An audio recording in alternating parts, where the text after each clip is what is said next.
Welcome to Schmoedown Night Canada, Episode 3. Tonight's episode, look, we got, first of all, my co-hosts, Mr. Soda himself, and our logo with a voice. He's back to being HAL 9000, Mr. Dave. And holy flaming cheese balls, Batman, we got an interview for you today. It is my man, Mr. Witney Seibold. All right, how are you guys today? I'm doing great, Louis. How about you? I'm good. I'm just holy flaming cheese balls, huh? Batman. Nice. Yeah. Greetings to you all from Canucks Nation. Yeah. I'm excited to get this going. I'm so pumped that we got a interview with Witney, and we got some good matches to talk about today. Yeah, really surprising stuff. A lot of upsets and what the hell happens, you know? No kidding. All right, so we're gonna go into this very simply. I want to give my wow moment of the week, and it wasn't even. Yes, I love the RB Deep 13 versus Tom and Paul match, but there's something about the sniper, Mr. Sheridan himself, and Somerville's match that I found. I kind of got a bit of spark when I saw Makuga. It wasn't the best match, but there's something about it was so interesting. And for me, the sniper's reaction when he got his first point, he looked like he won the whole thing, was so exciting for me because he truly cares. I think he needs something to dive deep. And I think he truly cares. He's going to start studying now. He's not going to be the best player, but I think they have a good and surprising player that everyone counted out, you know. And what about you, Matt? You know what? I'm 100% with you. For me, it's my moment is when Brett was announced as the winner, because you could just see the elation on his voice. Because truthfully, including myself, everyone seemed to count him out. Everyone's saying Bonnie's going to slaughter him. Bonnie's going to slaughter him. He wins by 1 point, and it's like you said, it's like he won the Super Bowl or Stanley Cup. Sorry. Yeah, just seeing the look on his face and him and Ben just embracing it, jumping up and down, like it was a great moment because it's Brett. He's the lovable, the guy you can't really cheer against. Like he's the little brother of the Schmoes. Like it was just great to see that. And yet he's older than a lot of people, you know? Which it's true, but I mean, like he kind of puts off the sad sack character, and so it was just nice. It was a truly genuine moment. Those are the moments I like the best. Like, you've got all the kayfabe and all that stuff, but I like the truly genuine moments where the real person comes through, and that was one of them. Just seeing him so happy he won, like who would have thought that? Yeah, I completely agree. And another thing I found interesting is. Well, we'll talk about it a bit more later, is seeing new teams. It feels good to see fresh blood. It feels good to see fresh inside jokes, fresh potential storylines down the road, you know? It really gave me a good preview of having a mix of veterans and newcomers, and also fresh, old faces and fresh teams. Yeah, no, for sure. Both the teams were great. Like they played off each other very well. You can definitely tell that Seibold and Duralde, they're going to be a great team who will definitely be able to fill in the gaps for each other. And from a character standpoint, Paul and Tom were hilarious. Like it reminded me very much of the Zach Morris Screech mentality. You've got like the very popular jock, and then you've got the weirdo. It gelled. It worked. Yeah, we're going to definitely dive deeper into that later. Now. Look, I promised you before, we're not going to hold back. We're going to give it right away. We got the opportunity to talk to the man himself that was responsible with his teammate to do an upset. I am proud to say that you are going to watch the interview with Witney Seibold in 5 seconds. Enjoy. Well, hello, you Northern Schmoes. This is Louis, a.k.a. Louis the Frenchie Monette. And today, or this morning, I should say, we have a very special guest. I am giddy like a 5-year-old right now. We got Mr. Witney Seibold. How are you today, sir?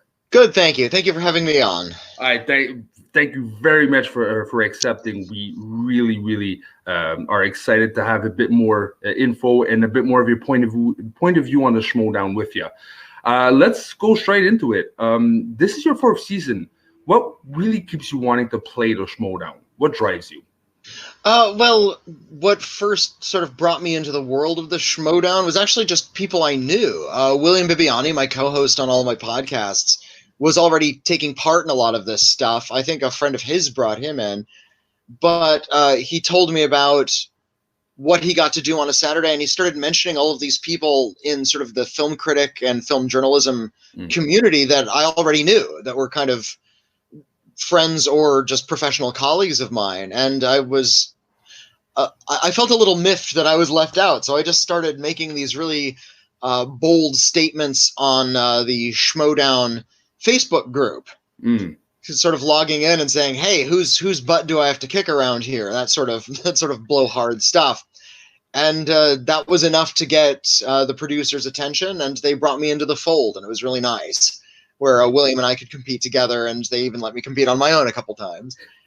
Yeah, it's now that's for the introduction. What keeps you going? You know, you got your introduction, you got your taste. What drives you to continue season per season? Caffeine. Oh, talk about caffeine. Yeah, mostly. It's been a rough go because I've had some like really high scoring games where I still didn't win. I think it's still fun to play. No, even whether I win or lose, I still like going there. I still like sort of testing my my film trivia mettle. I love trying to make jokes if I don't know the answer. It's just sort of a really fun environment. It can be intense, but that's not sort of the feeling going in. Like when you go in to record one of these matches and you have your fists up and you're ready to compete, you really just sort of walk into the room and people are just there to sort of greet you and say hello and say, okay, let's play a good match. And it's just that sort of warmth, that sort of camaraderie, that sense of fun that keeps everybody going, I think. Well, that's good. Would you say you found a bit of your family or found like these connections that you wouldn't have found otherwise? There have been what I was really surprised to find is actually people like you. I didn't realize until I had already competed numerous times just how big the Schmoedown fan community is. This was something that I was just doing kind of on a larf. Okay. And a lot, because a lot of my colleagues were part of this thing, and it wasn't until maybe my third time that I had actually appeared on the Schmoedown that I realized people were responding in huge numbers, and how many people were watching the YouTube videos, and how many people were leaving comments. Nobody ever, and it's not one of those things where people started attacking me personally or started coming after me personally. But yeah, I did start noticing that there was an entire fan community. There were people who watched the matches and did reaction videos. There were stats online. People were really following this thing. And I don't, it's not that I was a little surprised. I wasn't shocked, but I was a little surprised that the volume of fandom was as big as it was. And that made it all the more exciting. And all of a sudden I kind of had to change my attitude on camera a little bit. I think you watch my first couple of matches and I'm just sort of, yeah, whatever, I'm here, I'll answer a couple questions, and I'm just like not taking it too serious. I mean, I don't take anything too seriously, but I really wasn't taking it seriously. And I kind of had to compose myself a little bit better, shave and make myself look a little bit better. Something I should do eventually. Yeah, well, I knew now that like tens of thousands of people were watching this thing, and I had to present a little bit better.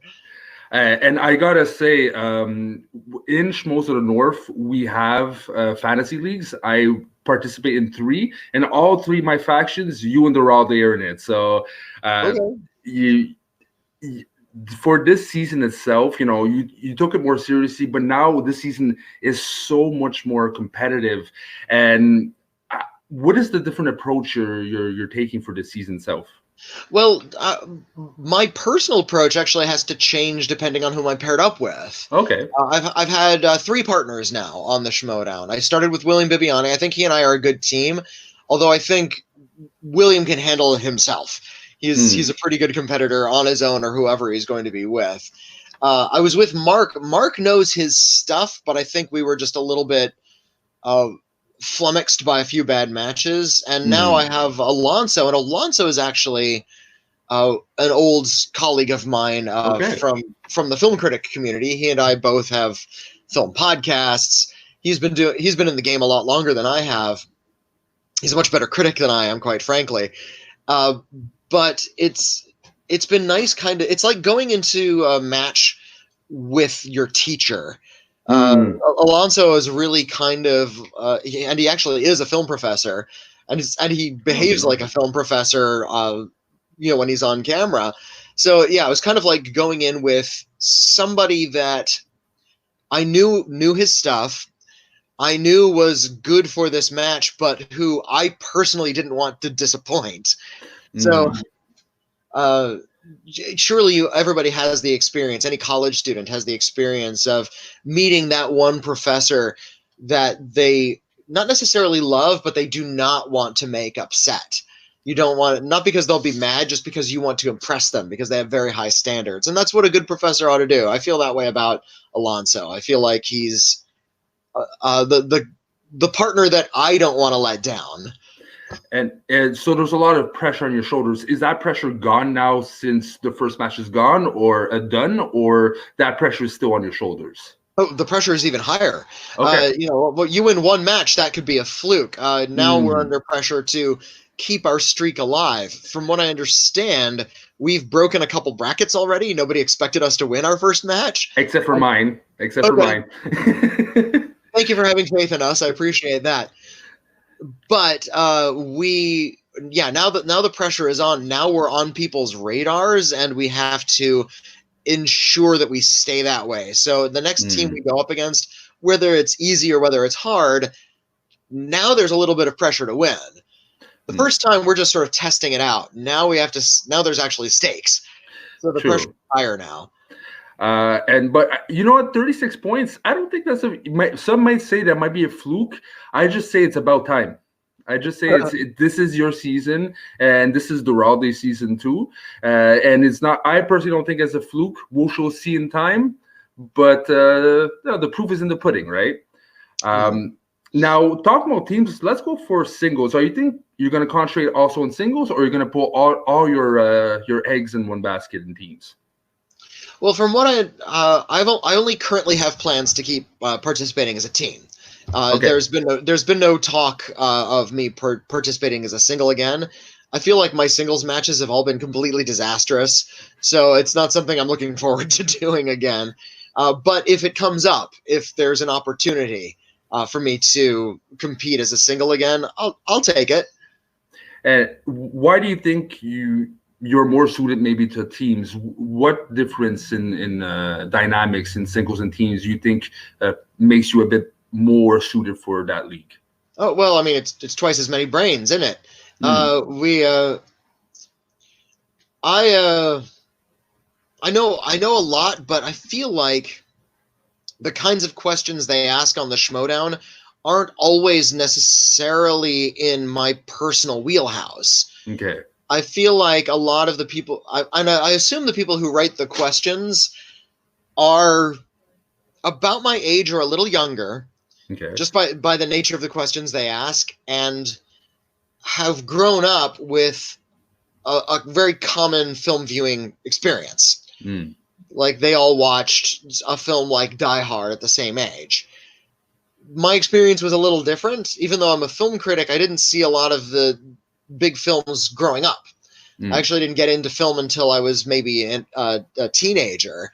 So I didn't have the experience of watching something like Die Hard 100 times before I'm 10. I don't have the experience of memorizing all of the Star Wars films because I didn't see those films until I was 18.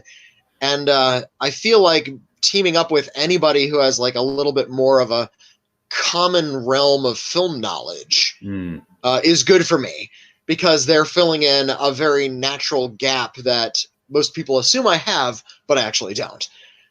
All right. If that makes sense. Oh, that makes complete sense. Like me personally, myself, I grew up in a very religious background, so my movies were very limited. There's a lot of Disney stuff, and family movies. But I got into the more common movies, like Die Hard. I seen it like at 19, So I completely understand. Me and movie trivia, I have really major gaps. I would need a teammate myself, and. So yeah, it makes completely sense. Talking about like being enveloped and having a teammate, having a faction. What does having a faction change for you this season? Does it do anything, or? It gives me a sense of camaraderie, I suppose. There are other people sort of competing under the same umbrella, so I can cheer for them and I can root for them and I can sort of keep guard of our collective stats. But when it comes to competing, it's more of a head down sort of thing. Okay. You're in the pit. You're there with your teammate. It's just you and the questions, and kind of the faction stuff melts away until after the match is over, and then you can kind of start pooling your resources, as it were, pooling all of your points and bragging as a faction. And sorry to interrupt, but to extrapolate.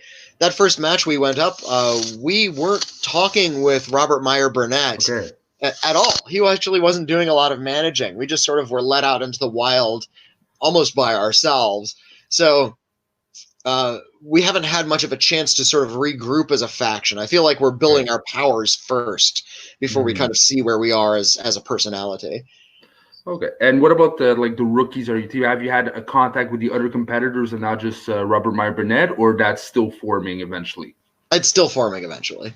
Okay, and talking about a bit of your match, can you give us a bit of insights on your thoughts before and after? What were you going through? What was going in your head before and after the match? Before this last one with Alonso? Yeah. I was eager just to talk to Alonso. We were trying to come up with certain strategies. We got a sort of a glance at the wheel, just a little bit of how the sausage is made. We look at the wheel. We're allowed to select certain slices which we think we might be good at, and then of course the Schmoedown. They're the ones who ultimately get to choose. So we don't know what's going to be on the wheel, but we do get to make suggestions and we do get to strategize. So when we were thinking about the wheel, we knew that our teammates were very bad at like romances. Evidently, they're not very good with romance films. And so we understood that if we spun opponent's choice, that's what we would give them. And we were actually pretty comfortable with most slices. We knew what we would be good at. I was hoping they would land on Star Trek because that's sort of my personal wheelhouse. Yeah. And we were kind of hoping we'd land on Festival Darlings because Alonso Duralde programs festivals. He knows the festival circuit. He is the festival circuit. So of course, it's now kind of a notorious mistake on our opponent's part. But when they selected Festival Darlings, we were like, oh, well, we got this in the bag. This is fine. And we did okay. I think Alonso knew more questions than I did, but yeah. Yeah, Alonso was very interesting because he's a very stoic person, but you saw when they gave Festival Darlings, his eyes opened up a bit like, okay, I'll take it. Well, I think he was surprised. I think he was assuming they were going to choose something that was really hard for us, and they probably thought Festival Darlings were going to be hard for us. But we're both professional film critics, and he is a professional film programmer. That's where we live. So it was just we were pleased, but more than anything, we were kind of startled that they would choose something that was easy for us. All right, and let's go. I just want to know a bit. Yes, Schmoedown, but Witney Seibold, as a movie critic, as a movie lover itself, if humanity had 1 week to live on Earth, what are your top 3 movies to watch? Is your final goodbye, your final au revoir movies? Oh gosh, if I only have a week to live, I'm not sure if I'd watch any movies. Oh wow, okay. I have a wife and a son, and I have a family. I'd rather just spend time with them. But yeah, if I'm dying in a week. You know what? I'd probably watch something kind of silly. I like silly movies that kind of cut my teeth on weird culty stuff. So maybe something like, golly, Alex Winter's Freaked, or David Lynch's Eraserhead, which would of course give me nightmares. Those were the sorts of things I grew up watching. Those are the kinds of things I like. A John Waters film, perhaps. Nothing to sort of put a button on my life necessarily. Okay. To inject a little bit of whimsy in my inevitable mortality. Well said. When I thought you were going to say a bit more like cult, I was thinking like Flash Gordon, but you're going like deep cult whimsy. Well, I was talking about when I first started discovering films, I was drawn much more strongly, not into this broad scope of films or, specifically action films. I really liked horror movies. I was really sort of drawn to those. And at my video store, which was 2020 Video on 12th and Wilshire in Santa Monica, California, nice. There was a cult section. I didn't know what that meant, but I was interested in kind of the geography of the video store. Here's where the foreign language films are. Here's where the romance films are. Here's the comedies. And I kept on getting drawn back over and over again to the one in the corner, which was the cult section. Nobody explained to me what cult meant, but I did notice that those were some weird-looking movies and that I wasn't allowed to rent some of them. Like, some just weren't, like, they weren't porn, although some were.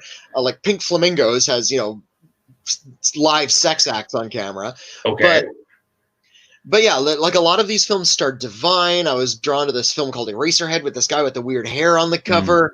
And that was what was really fascinating me. I didn't want to see gunfights. I didn't want to see things blowing up.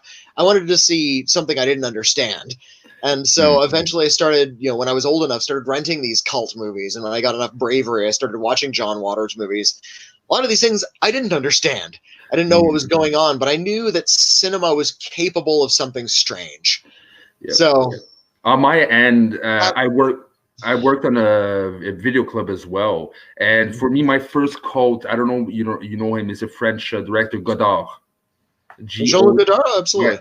For me, that blew my mind. Not understanding what the hell's going on, but being so fascinated and just watching throughout, even though the character's off screen, and you can hear him talk from afar. For me, that just blew my mind. Yeah. And if you read film history, Breathless is a really, really important movie.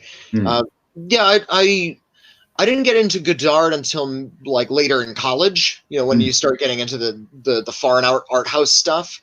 And that's when I started reading Roger Ebert on the regular, and he started saying things like, you should watch La Ventura. So, okay, I'm going to go watch La Ventura. And throughout my 20s, that's where I started exploring, was like a lot of international cinema. Of course, as a result, I'm busy doing deep dives into Jean-Luc Godard and Francois Truffaut and especially Ingmar Bergman and Akira Kurosawa. Those were my favorites. But as a result, I'm not watching things like Beverly Hills Cop or Lethal Weapon. So it wasn't until I was in my 30s and I started dating my wife that these confessions started to come out. Oh, well, I haven't seen Lethal Weapon. So when I'm 30, 31, 32 years old, that's when I started binging like mainstream American action films for the first time, because I had spent the previous decade deeply entrenched in Antonioni. And did they make an impact on you, or did you just go like, okay, they're fine, but didn't really... Some really got me. Like when I can't believe I missed Repo Man when I was a teenager, and that's one I wish I had seen when I was like 18, because that one just blew me away. I really love Die Hard. I think Die Hard is perhaps what all action movies are still aspiring to be. But yeah, a lot of them I was just sort of not impressed by. I didn't like Beverly Hills Cop. Lethal Weapon and Lethal Weapon 2 were sort of just plain to me. I never really was drawn to action films anyway, so any films with these people driving cars fast and shooting guns didn't hold my attention so much. And I discovered that if you're going to be a deep cultist about certain movies, you do have to see them at a certain age. Hmm. I think, and I discovered this about Star Wars, which I didn't see until I was 18. I feel like to become the kind of Star Wars obsessive that the company wants you to be, you have to have seen Star Wars as a little kid. You have to have watched Star Wars numerous times before you're 10. You need to have that in your heart already in order to sort of grandfather in your good feelings into the larger phenomenon that is Star Wars. You see it at 18 and you see sort of a fun film, I feel like it's not going to reach in and grab your heart anymore because it's already too hard. Especially if your heart, like mine, was sharpened on crap like Pink Flamingos and Eraserhead. Yeah. You know? But you see, my girlfriend too, she wasn't the biggest Star Wars fan. I grew up with Star Wars. I'm trying to inculcate her, especially we're expecting a child, so she's gonna grow up with Star Wars. But my girlfriend, the only one she likes is Rogue One, because it was a war movie and she loves war movies. Oh, well, okay. For the rest, she's like, yeah, well, I don't get it. I like I like the first Star Wars movie a lot, because I like the first one because it sort of draws on a tradition of like old film serials. There's this kind of weird clunkiness to the first Star Wars movie that draws on this sense of classical clunkiness, but it also has like really groundbreaking special effects. It's just a really good piece of cinema. Assuming that I fell in love with the characters and that I care about their internal drama isn't so much interesting to me, so The Empire Strikes Back isn't as interesting to me. Okay. I know that is a very unpopular opinion. I realize this. I'm not so detached that I understand this is, common wisdom. But yeah, because I came to them so late in life, I feel like there's never going to be a sort of a chance for me to become obsessed. There's just not enough room in my head for that sort of thing. Especially now, I'm a middle-aged man now. I don't have the time or the patience to be, part of film cults as passionately as I was when I was 21 and going to the Rocky Horror Picture Show. Yeah, and on my end, for me, like the cult movie that I get obsessed about, like I love Star Wars, but I don't know why I keep going back to Korean movies. Old Boy, The Host. Those are the type of movies I saw at least 100 times and never get tired of seeing. Which one? The Host? The Host and Old Boy and Sympathy for Mr. Revenge, Mrs. Revenge, anything from Park Chan-wook. And for me, I get obsessed because they're so detailed. You can watch a movie 100 times over and you still learn something different and you go, oh shit, Now, just to close it out, we are in Canada. There's a lot of support growing. What are your thoughts about the Schmoedown growing, not just in the USA, but in Canada, in UK? And is there a specific place in the world you would love to go one day to do Schmoedown? Well, I mean, I haven't been a lot, but I did Canada. I went to Winnipeg to do a film shoot once, and I got to explore Winnipeg during the day. It's a wonderful place. I would love to go to Canada just to do a Schmoedown up north. Because there are a lot of Canadian Schmoedown fans. I'm not sure if it would be practical for me to go as far as England, but I wouldn't be close to the idea. An international community is so much better. It's just more people, right? It's more people. It's more sensibilities. If this gets our frustratingly American competitors to become exposed to a little bit more international cinema, it'd be great if we went to Canada and had like all Canadian films, like the films of Guy Madden or the films of David Cronenberg, just sort of start educating our own competitors in a little bit more of international cinema. That would be great. It'd be great because it would force them to watch more movies, and it would give us an opportunity to travel around and meet fans from all over the world. I completely agree, especially in Quebec. I don't know if you know about French Canadian movies, but like Denis Villeneuve, the one who did Arrival, his first movie Incendie is in French, and we have a lot of really, really interesting directors in Quebec, but they rarely get out. Even in Canada, they rarely get out, and yet there's so many gems to watch and discover at the same time.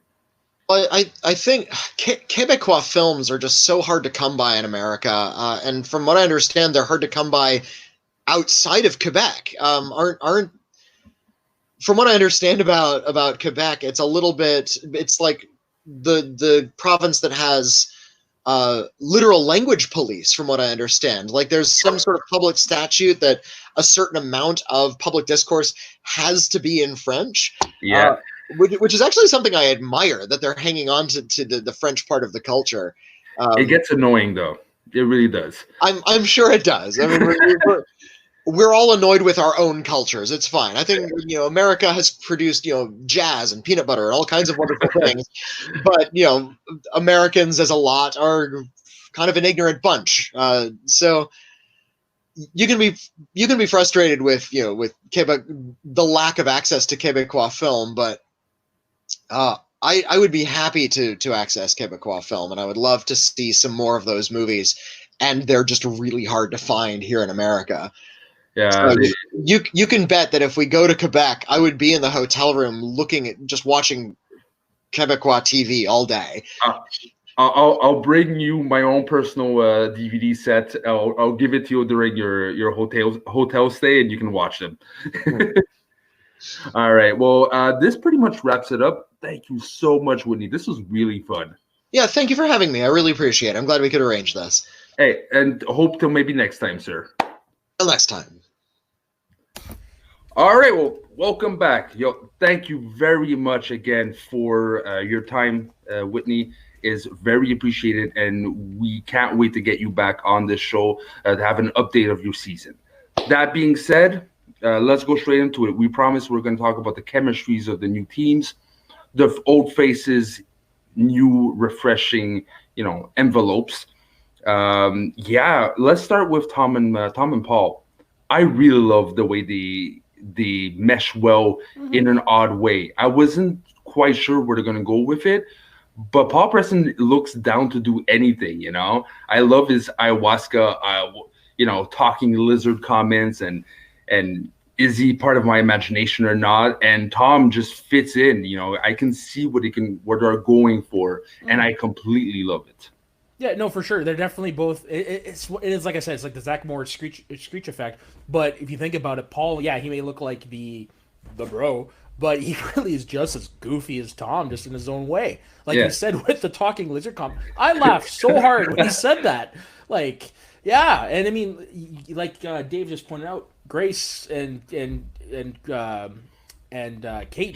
It's all Mama Den. Yeah, the Mama Lion. Yeah, it definitely it's a great mixture, melting pot of personalities that clicks. Like that moment that she opened the bottle for him and Paul Preston broke character for a second. Yeah. That is going to be the beauty of the improvisational skills of Kate. Oh God, and going into the Mama Lion character. What killed me was during the interview where she gives Paul the tequila and her was the placenta thing. I was like, oh, okay. And then he just grabs it and be like, oh, yeah. It's going to be so interesting to see the evolution. I hope the win. They couldn't have done better, No, for sure. 32 points is nothing to sneeze at. Yeah. Let's switch. Let's talk about Seibold and Doralde. They're very low key but very straight. Like they're knives, They don't talk that much, but when they do, it has impact. And I love Doralde's sass. He had a bit more bite to him. For sure. Yeah. Yeah, for sure. They're definitely they're like silent assassins. Like they're there, but they're in there to do their job and come out. And you're definitely right. They definitely had some sass to them, which I kind of like. But they're not character people. That's just not who they are. So they're playing themselves. But they're also a team you don't want to mess with because, like I said, they definitely fill the gaps that the others have. And as much as I love Kate, man, Festival Darlings was not a good choice. No, that was Yeah, that was a misstep. That's the live and learn situations for another conversation for the managers themselves. She might get like points in taking care and being there for her team, but she has some fine tuning when it comes to strategizing and knowing your opponent. 100%. And it was a mistake to give two longtime film critics Festival Darlings, but all the hate she was getting, it made no sense to me. Like she made a mistake oh well, like stuff like that is going to happen. This is only her third match. Like she still is new to this, so it's like I'm willing to give her some slack as opposed to some other people online. Well, that definitely is true, but at the same time, that's the reality of internet, right? And everyone is expecting if a manager. We've seen managers before. We've seen Roxy, and we've seen a couple of managers doing really smart choices. So a lot of people's heads is they should be like that already. Give it time, like you said. She'll learn it. But I agree, where a lot of people are too harsh on her. But she's gonna prove them wrong, and they'll shut up. Yeah, 100%. And like people like Roxy and whatnot, they've been around the game for a long time. Like Roxy was there during the AfterBuzz days, so she's been around the game a long time. Kate's relatively new, if I'm not mistaken. She only started actually attending just last year, so this is all still relatively new to her. Yeah. So yeah, let's roll out to the next point. I said something about the sass, the directiveness of Seibold, not Seibold's, of Duralde's comments with Robert Meyer Burnett, almost hinting at the fact that he's just there, not really providing anything. Was it just, a little jab, a little friendly jab, or was it more of a, hey guys, you should have been there more for us because look what we deliver, I think it's a little bit of both. Yeah, probably there was some frustration, but also I could definitely see Christian just saying, hey, you guys should play up with this, because I could see them turning this into a storyline, because that's kind of what happened with Guy last year, right? You weren't always there for us on the stuff, so I could definitely seeing it become a storyline. But let's say Seibold, no, not Seibold, Duralde said it. Well, Seibold too said it, because they know that they're potentially the main team that's going to racket points, right?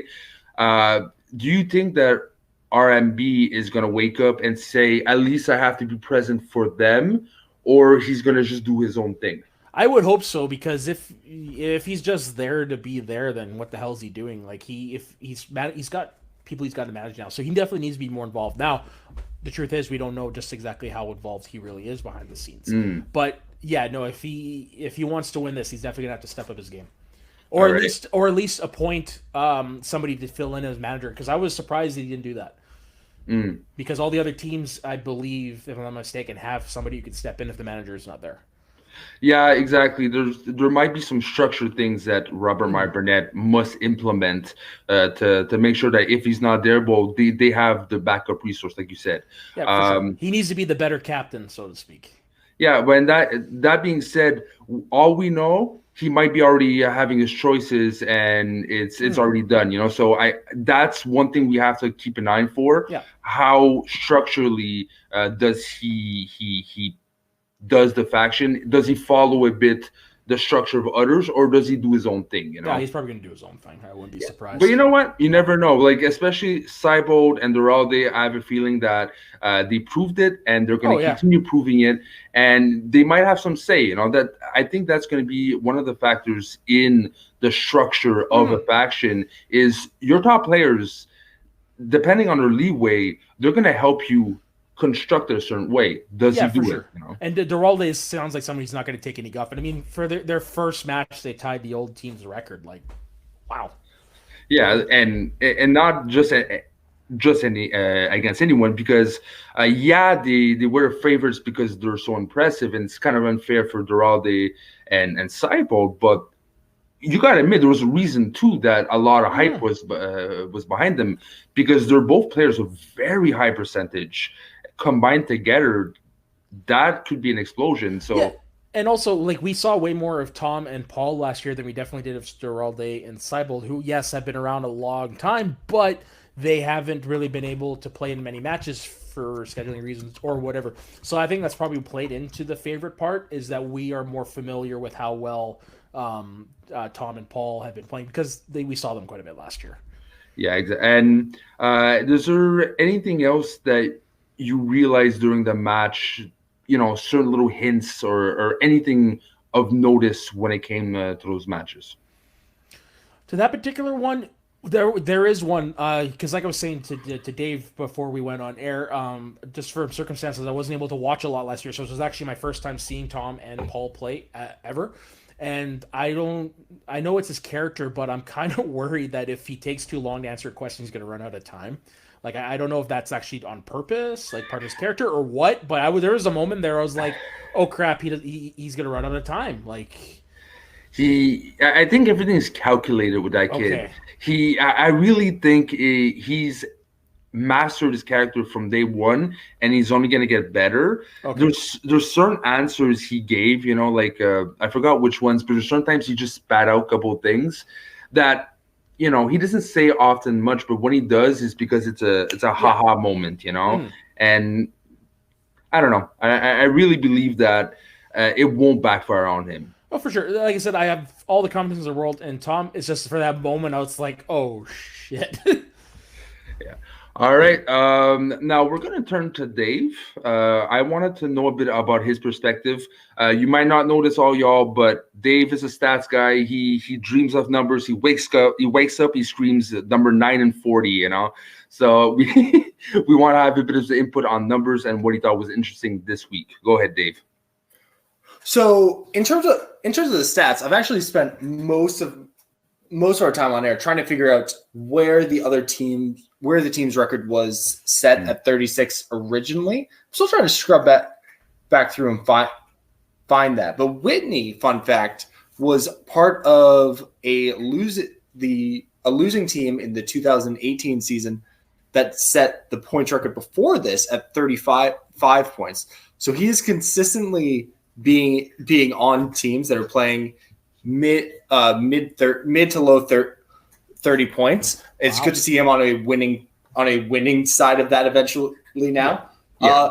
This is all. So speaking of the stats, you just look at how dangerous someone like Tom is in round one specifically. This is the first round one question he's missed in regular play. He's missed a bonus question before, but this is the first regular time, the first 8 that you get that he has ever missed. And it came in what I found was actually a pretty easy question in the DCEU actor who also voiced Entangled. They're just giving you a lot of information there. Yeah. This is Paul Preston just continues to rack up perfect games. This is his third perfect round. And rom-coms also is something that has been sufficient, that has done very well for Paul Preston the other 2 times that he's got it. The one stat in terms of numbers that I just want to point out is obviously Festival of Darlings was first introduced in the 2017 season with William Bibiani famously getting it. Since that match, it has come up three more times, and the amount of questions that have been outright missed is 1.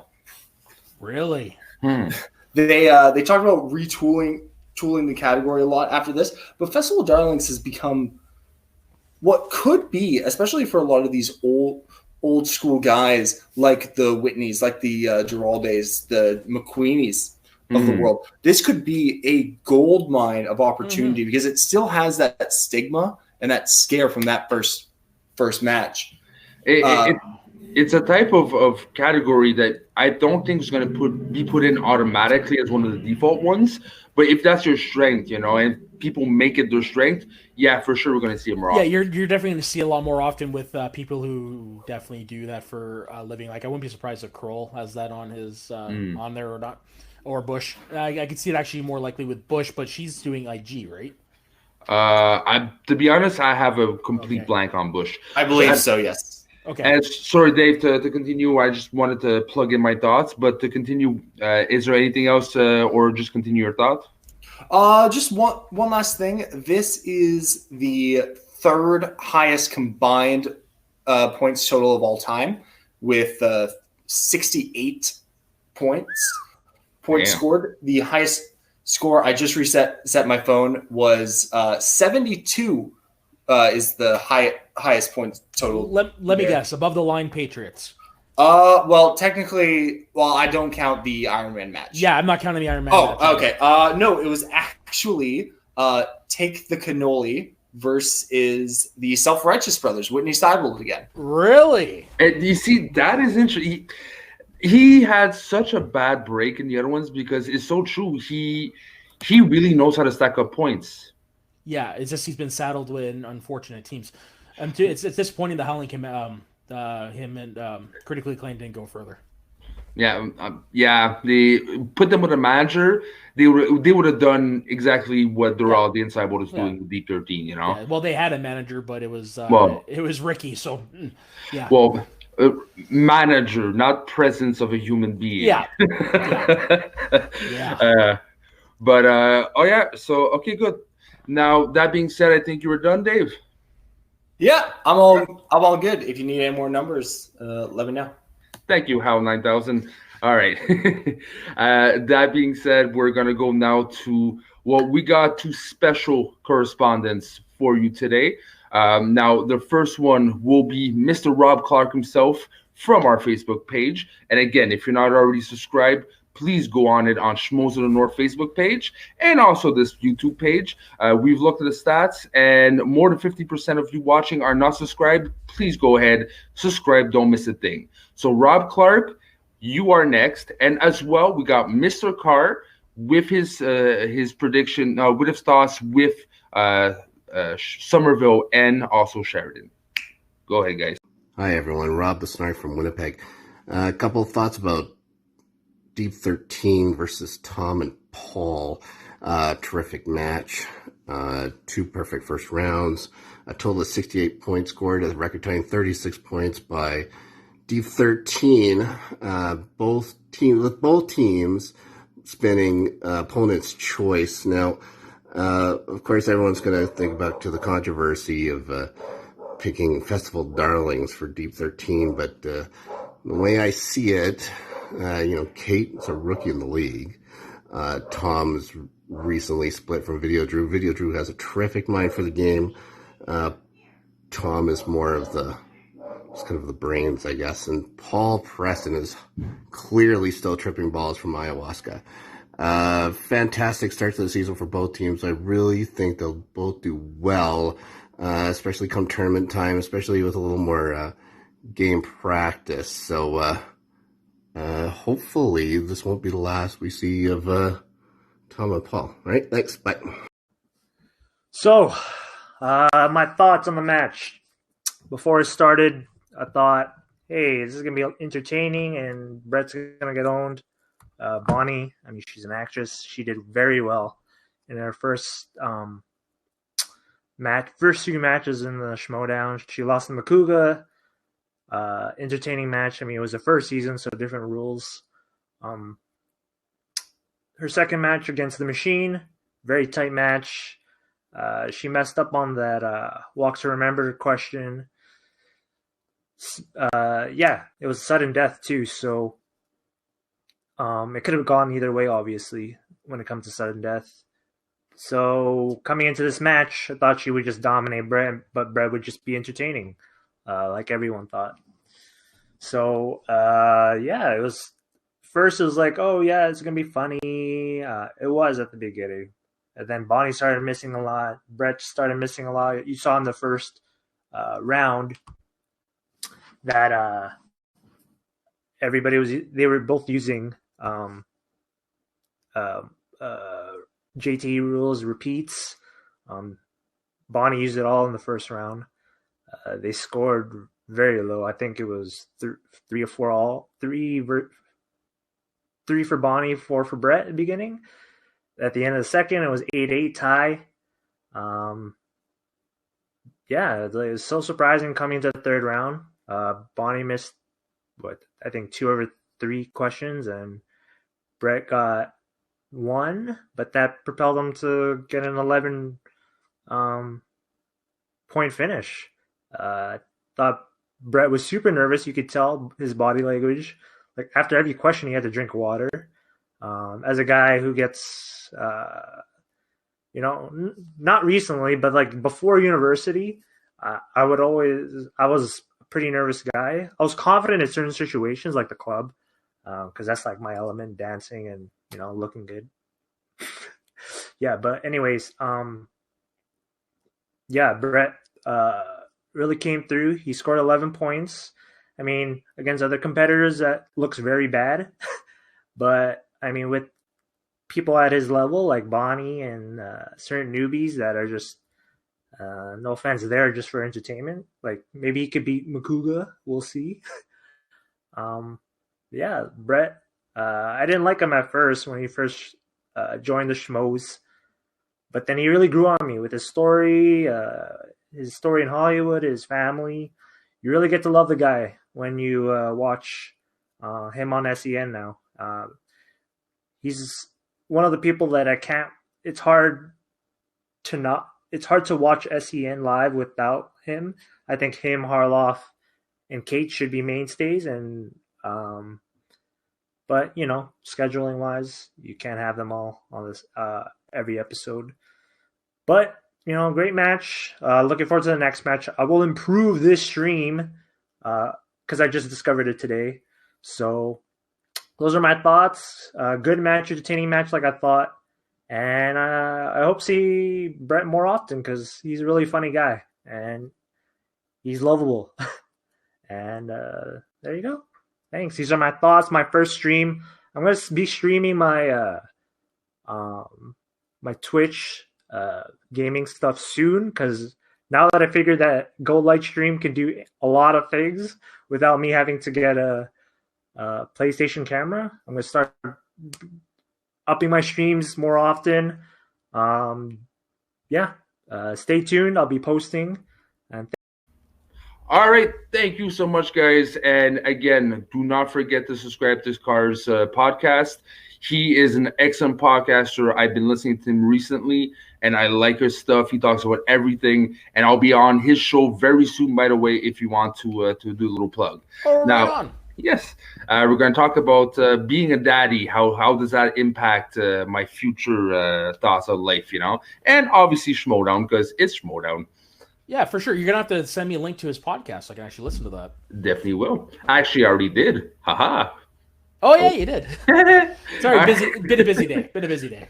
All right, so yeah, okay, let's go straight into the Somerville versus Sniper.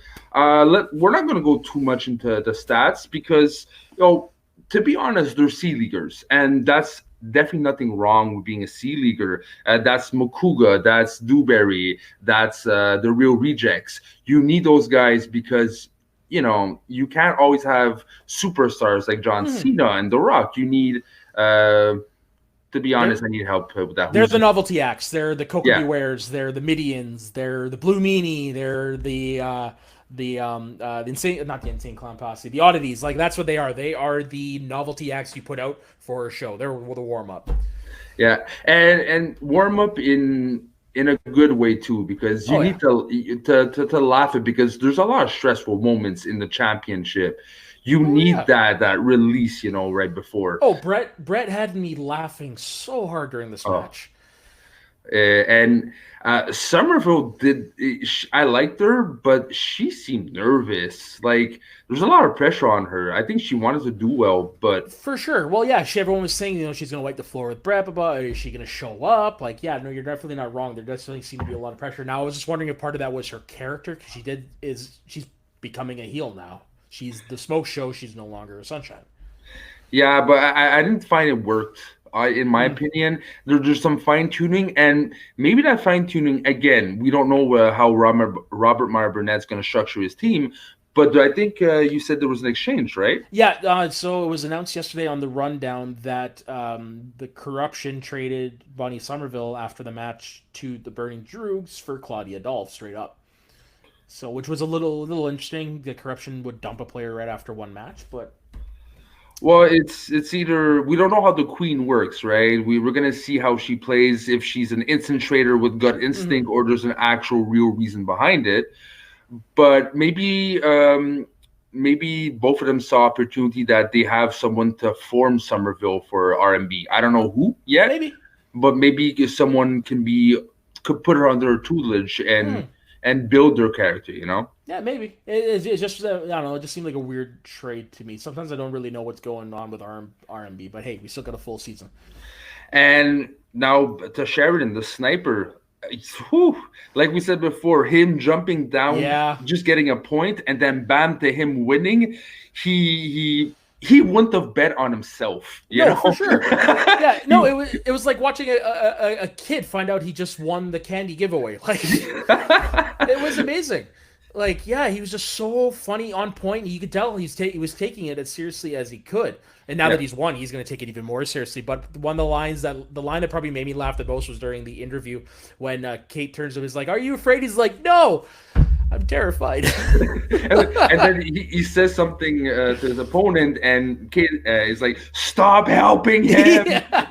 Yeah, she's very nice. Yeah, no, I definitely can't wait to see more of Brett in the league. Like I was saying, I would love to see him, either him versus Makuga or him with Makuga, because I think that would be a hoot. And like we said off camera too, that's one thing you said, and I said I would love them to see them to open a live event. Oh, for sure. Having Makuga and Sheridan in front of a whole crowd, they can build the energy off of. Yeah, no, that'd be great. Oh man. All right. I haven't done this in one episode, so I must do it. Sorry. Squash berries. All right. Love you too, Dave. You can't. Thank you. All right. Did you just mute him? Yeah, he did. I was wondering. I was like, "What's going on?" I'm telling you, you cross HAL 9000, you're out the airlock. You know. Oh God, something just came to mind. You know what would be a great combo? What? Makuga and Sheridan as a team managed by Nost. Wow. Okay. The level of sarcasm and direct, like, intelligent insults would be for sure. One of the best lines ever was Matt's "good one," and adding also Lon Harris to the mix. Yeah, oh God. Yeah. And Paul would be like, that would be a great faction of comedians. That would be called the know-it-alls. Yeah. All right, so yeah, we're pretty much winding down to the end of our episode. Now let's just go to a quick recap. Is there anything, first of all, Dave, do you want to touch on before we close out? Brett got 7 questions correct, and that's good for him. I'm really excited. Something I would love to hear you guys talk about is the reveal of a new rule where if 2 faction mates are going to play, you can turn down the match, because now Goddard will not be playing Brett. We don't know who he will be playing now. Specifically, if you're not in the top rankings. If you're in the top rankings, some things are inevitable, so you have to do those matches. I think it's just for championship matches that the inevitable happens. I think it's like top 5 or something. Okay. Like, it's not just top 2. There's like a certain ranking. If you want to go up the ranks, you have no choice. You're gonna go against your teammates no matter what. You know, if a faction's dominating a league, it's kind of like gonna happen. Yeah, I like that rule. Just because sometimes inter competition is great, but if it's not needed, there's no point in doing it. You want to get as many points as you can. You can't really do that if your faction mates are facing off. So I like that. And then plus, you can turn it down. You can either face so and so or you can face so and so. So at least they're giving them options. Yeah, completely agree. Now, Matt, where can we Soda, sorry, code name revealed, you must kill me now. All right. All right, Soda, is there anything is there a social link or anything you want to plug in before we go? I'm Soda_the_Saxman on Instagram and Twitter. Just follow me there. Or you can just follow me on the Schmoedown in the North Facebook page. Heyo. Just click like and subscribe, and definitely let your thoughts be known in the comments. I definitely like to hear them. All right, thank you. And you can see me and my man Dave on Ready Set Multiplex very soon as well. That being said, I keep pointing the wrong side. God damn it. As that being said, Dave, is there somewhere we can find you? You can find me at Leaves Me Alone on Twitter and on Instagram at BabyJamesLees. Make sure you subscribe to this channel. We're growing and we want our voice to be heard.